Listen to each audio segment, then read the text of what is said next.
Buongiorno da Leandro Maggi di Rodrigo in diretta, siamo al telefono con Andrea Saioni, che è stato l'organizzatore di una cosa interessante, importante e straordinaria come un raduno di Harley Davidson che ha coinvolto veramente tantissime di queste moto straordinarie, un modello particolare, ma ci facciamo spiegare tutto da Andrea. Al telefono Andrea Saioni, che è stato l'organizzatore di questa bellissima festa, secondo National Rally East Coast Veneto, 20-22 maggio 2022. Quante moto sei riuscito a portare nel nostro Polesine, Andrea? Allora, bensì oltre le nostre aspettative, 75 Harley Davidson, in particolare tutte di uno stesso modello che fanno parte di un club nato sul milanese, sul bergamasco, dal nome H-Soy, proprietari di Heritage Soft Springer.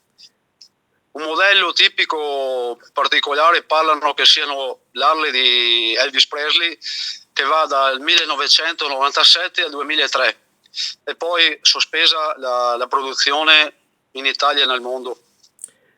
Questo fa sì che diventa in Veneto il primo mondiale come partecipanti con 75 Springer, superando i creatori americani e giapponesi, la Kassoa e il Fog, che hanno raggiunto i 43 elementi di moto.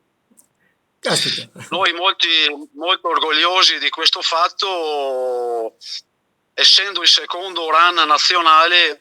Io non sono organizzatore né di eventi né raduni, ci siamo messi in gioco 4 persone, io, un altro mio collega dei Colli Ugani, il presidente, il Paolone di Milano e un altro membro, e con l'anima e col cuore di tutti siamo arrivati a questo grande evento, insomma.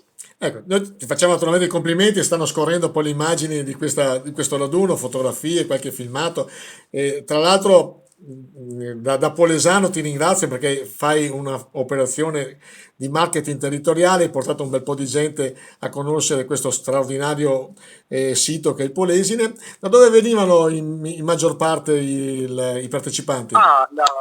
I partecipanti fanno parte dal nord al sud dell'Italia, sono partiti in due, uno da Palermo e uno da Modica, e altrettanti da Alba, da Bergamo, da Brescia, da Roma, da Napoli, dalla Puglia, e in particolare sono partiti 3 gruppi, uno dalla Francia, uno dalla Polonia e uno dall'Olanda, raggiungendo questo nostro 25esimo anniversario della Springer, insomma.